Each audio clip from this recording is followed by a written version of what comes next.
नमस्कार दर्शकबिन, फेरि पनि स्वागत छ तपाईहरुलाई एमकेबी मिडियामा र म बुद्ध श्रेष्ठ फेरि पनि प्रस्तुत भइसकेको छु तपाईहरु माझमा। किनभने आज म आचार्यको विषयलाई लिएर कुराकानी गर्दैछु। एमकेबी मिडियाद्वारा निर्मित एउटा स्पेशल शो बुद्धज रिभ्यूमा आज भने के कुराकानी गर्न चाहन्छु भने निखिल उप्रेतीको बारेलाई लिएर चाहिँ म कुराकानी गर्न चाहन्छु। निखिल उप्रेतीले दर्शकहरुलाई यति धेरै झुट बोलेर यति धेरै ठूलो धोका दिनुभएको छ। नेपालको एक्सन स्टार जोस उपनाम पाएको एउटा नायक हुनुहुन्छ। नेपाली दर्शकहरूले पनि साह्रै मन पराएको र अन्तर्राष्ट्रिय स्तरमा पनि केही ख्याति प्राप्त नामहरू कमाएको उहाँले चाहिँ दर्शकहरूलाई धेरैचोटि झुक्याउनु भएको छ। किन झुक्याएको छ भन्दाखेरि भैरव फिल्म आइसकेपछि उहाँले धेरै बाहिर प्रोडक्सन हाउसहरूको फिल्म गर्नुभयो। भैरव बाहेक कुनै पनि फिल्महरू हिट हुन सकेन र उहाँले भन्नुभएको थियो भैरव 2 लिएर आउँछौँ भनेर, तर भैरव 2 पनि बन्न सकेन।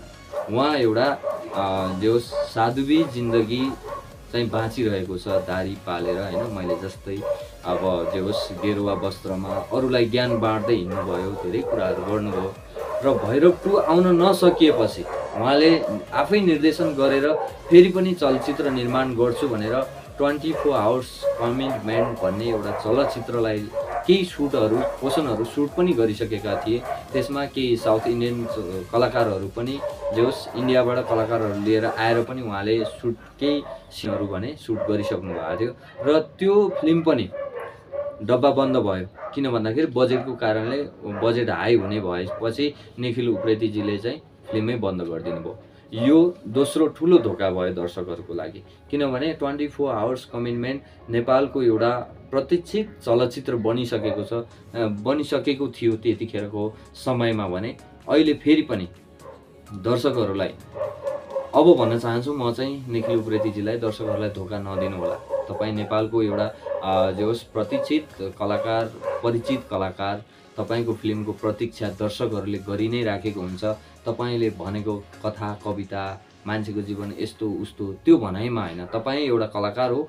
कलाकारलाई कलाकारकै रूपमा लिएर दर्शकहरूले सिरोपर गरेको हुन्छ र फेरि पनि तपाईले आचार्य जे होस् दर्शकहरूको एउटा प्रतीक्षित चलचित्र बन्दैछ आचार्य फिल्मलाई लिएर पनि जे होस् यहाँ मात्र हैन, नेपालमा मात्र हैन, जे होस् इन्डियामा पनि एउटा प्रख्यात समाचार बनिसकेको छ।